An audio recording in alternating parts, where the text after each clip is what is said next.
Baiklah, sekalian, pada saat ini mari kita lanjut pada pembahasan materi berikutnya pada bab yang kedua di semester genap PJJ bulan Maret tahun 2021.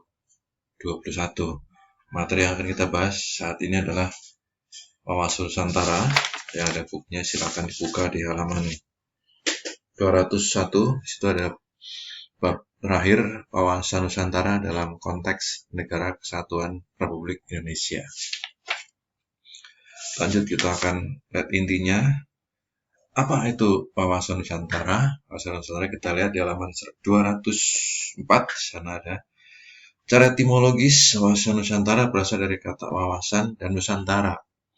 Wawasan berasal dari kata wawas, bahasa Jawa, yang berarti pandangan, tinjauan, penglihatan indrawi. Jadi wawasan adalah pandangan, tinjauan, penglihatan, tanggapan indrawi.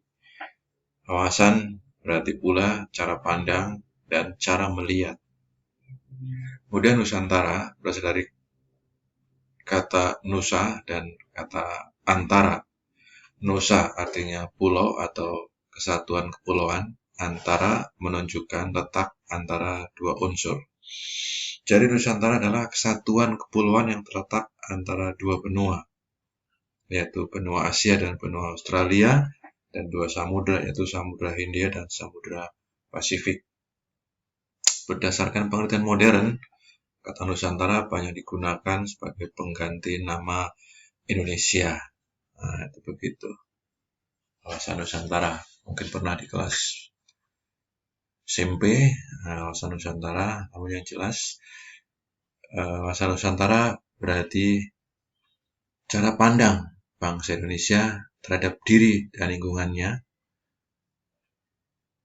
berdasarkan Pancasila dan UUD 45. Wawasan Nusantara juga merupakan pencerminan dari kepentingan yang sama, tujuan yang sama, terpeliharanya persatuan dan kesatuan bangsa dan kesatuan seluruh wilayah nasional Indonesia. Jadi Indonesia dipandang merupakan satu kesatuan dari Sabang sampai Merauke yang tidak terpisah-pisahkan. Itu pengertian wawasan Nusantara. Yang kedua adalah hakikat wawasan Nusantara. Hakikat wawasan Nusantara. Hakikat wawasan Nusantara adalah keutuhan Nusantara dalam pengertian cara pandang yang selalu utuh menyeluruh dalam lingkup Nusantara demi kepentingan nasional. Hal tersebut berarti bahwa setiap warga negara dan aparatur negara harus berpikir, bersikap, dan bertindak secara utuh menyeluruh demi kepentingan bangsa dan negara Indonesia. Kita memandang bangsa Indonesia dengan Nusantara merupakan satu kesatuan. Jadi hakikat Nusantara adalah keutuhan dan kesatuan wilayah nasional. Hakikat wawasan Nusantara adalah persatuan bangsa dan kesatuan wilayah. Nah, ini wilayah itu menyatu, baik dalam bidang politik, ekonomi, sosial budaya, maupun pertahanan keamanan. Oke, jadi yang pertama tadi kita bahas mengenai pengertian wawasan Nusantara, pandangan bahwa Indonesia merupakan satu kesatuan. Berikutnya hakikat adalah keutuhan Nusantara dalam pengertian keutuhan dan kesatuan wilayah secara nasional. Itu hakikat wawasan Nusantara. Berikutnya yang ketiga, kita akan bicara mengenai asas-asas wawasan Nusantara. Asas wawasan Nusantara itu ada 6. Kita akan lihat satu persatu.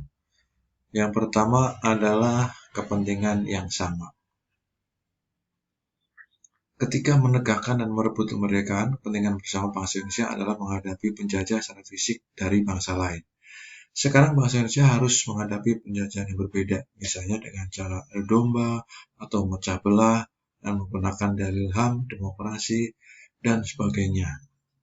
Padahal tujuan penting yang sama, yaitu mencapai kesejahteraan dan rasa aman yang lebih baik daripada sebelumnya. Itu menjadi tujuan, yaitu kepentingan bersama untuk mencapai masyarakat yang sejahtera, aman, tentram, dan sejahtera.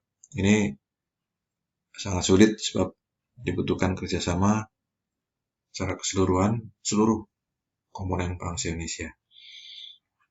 Asas yang kedua adalah keadilan. Artinya kesesuaian pembagian hasil dengan adil, jeripayah, dan kegiatan baik perorangan, golongan, kelompok maupun daerah. Adil, nanti kita dibahas ada bermacam-macam keadilan. Karena di situ ada keadilan yang menurut kerja dan kemampuan, atau kita mau model keadilan udah nggak usah pada kerja tapi kasih duit yang sama, kasih penghasilan sama, seperti keadilan komutatif negara-negara komunal atau komunis, atau kita menggunakan model keadilan distributif, yang kerja itulah yang dapat bagian. Bisa jadi dokter, ya risikonya mendapatkan penghasilan sebagai dokter. Pagi di rumah sakit, sore kerja di rumah sakit. Beda dengan penghasilan seorang tukang bangunan yang pagi, siang, sampai sore, hujan kepanasan, ya seperti itu. Mungkin sehari sekitar 100-200 ribu.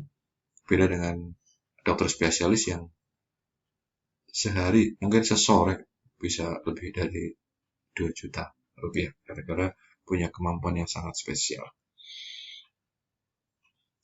Tapi yang mengerucut ke nasional adalah keadilan hukum, di mana yang salah diberikan hukuman tanpa memandang siapa itu orangnya, dalam bahasa kerennya hukum tanpa diskriminasi, tanpa tebang pilih. Salah siapapun harus dikenakan hukuman sesuai dengan aturan yang berlaku, undang-undang yang kita pakai. Berikutnya, yang ketiga, asas suasana Nusantara adalah kejujuran. Artinya keberanian berpikir, berkata, dan bertindak sesuai dengan realitas serta ketentuan yang benar, biarpun realita atau ketentuan itu pahit dan kurang enak didengar. Demi kebenaran dan kemajuan bangsa dan negara, hal itu harus dilakukan. Jujur. Untuk menjadi orang jujur mungkin agak susah, tapi saya percaya masih ada orang jujur yang mau untuk membangun dan bekerja untuk memperbaiki atau membangun negara. Ada tipe orang yang senang berbicara tapi tidak mengerjakan apa-apa. Tapi ada orang yang berbicara tapi juga mengerjakan untuk membangun. Ada orang diem tapi mengerjakan. Ada orang diem tapi nggak melakukan apa-apa. Nah ini juga hati-hati. Apalagi ada orang yang senang cari kesalahan orang lain, juga mesti berhati-hati sebab siapa sangka kondisi masyarakat yang bermacam-macam bisa memunculkan sifat karakter orang yang jauh berbeda. Yang keempat, asas kawasan Nusantara adalah solidaritas. Artinya diperlukan kerjasama, mau memberi dan mau berkorban bagi orang lain tanpa meninggalkan ciri dan karakter budaya masing-masing. Mau membagi dengan orang lain, tetap kita punya karakter, yaitu sifat asal, yaitu sebagai bangsa yang ramah tamah. Tapi juga mau untuk berbagi dengan orang lain tanpa memandang asal-usul, keberadaan, bahkan memandang suku, agama, ras, maupun antar golongan. Ini juga sangat bagus asas ini. Asas yang kelima adalah kerjasama. Dalam kawasan Nusantara diadakan kerjasama, adanya koordinasi, saling pengertian yang didasarkan asas kesetaraan, sehingga kerja kelompok, baik kelompok kecil maupun besar, dapat mencapai sinergi yang lebih baik. Nah ini adanya kesetaraan. Jangan merasa sebagai kelompok orang yang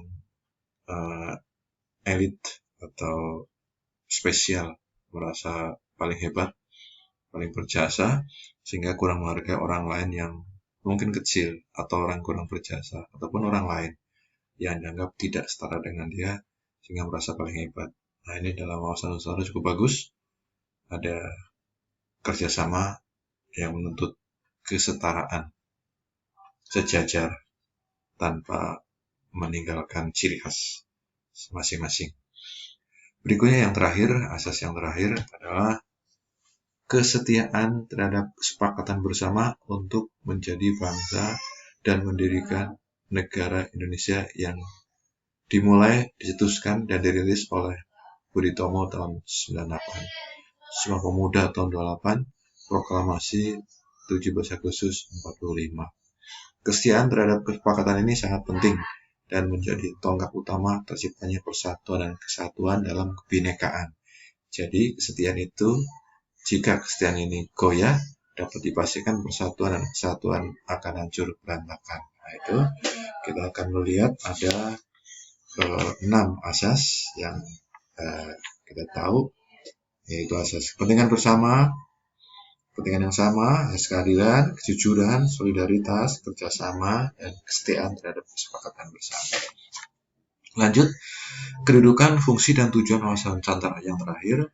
Kedudukan wawasan Nusantara adalah sebagai wawasan nasional bangsa Indonesia, merupakan ajaran yang diyakini kebenarannya oleh seluruh rakyat Indonesia agar tidak terjadi penyesatan dan atau penyimpangan dalam upaya mewujudkan cita-cita nasional. Itu kedudukannya. Fungsinya, wawasan Nusantara berfungsi sebagai pedoman, motivasi, dorongan, serta rambu-rambu dalam menentukan sebuah kebijakan, putusan, tindakan, dan perbuatan bagi penyelenggaraan negara di tingkat pusat, daerah, dan bagi seluruh masyarakat, bangsa, dan negara. Dan yang terakhir, tujuan wawasan Nusantara adalah wawasan Nusantara bertujuan mewujudkan nasionalisme yang tinggi di segala aspek kehidupan rakyat Indonesia yang lebih mengutamakan kepentingan nasional daripada kepentingan individu, kelompok, golongan, suku, bangsa, atau daerah. Kepentingan tersebut tetap dihormati, diakui, dipenuhi selama tidak bertentangan dengan kepentingan nasional secara keseluruhan. Nasionalisme yang tinggi di segala bidang demi tercapainya tujuan nasional tersebut merupakan pancaran dan makin meningkatnya rasa paham dan semangat kebangsaan dalam jiwa bangsa Indonesia sebagai hasil pemahaman dan penghayatan wawasan Nusantara. Demikian materi ini, saya cukupkan sampai sini karena situasinya harus kita cukupkan.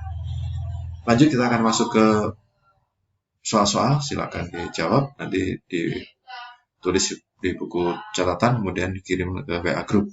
Yang pertama, apa yang maksud dengan wawasan Nusantara? Oke, yang kedua, apa asas-asas wawasan Nusantara? Dan yang ketiga, apa tujuan Anda bersekolah di SMA 83 Jakarta?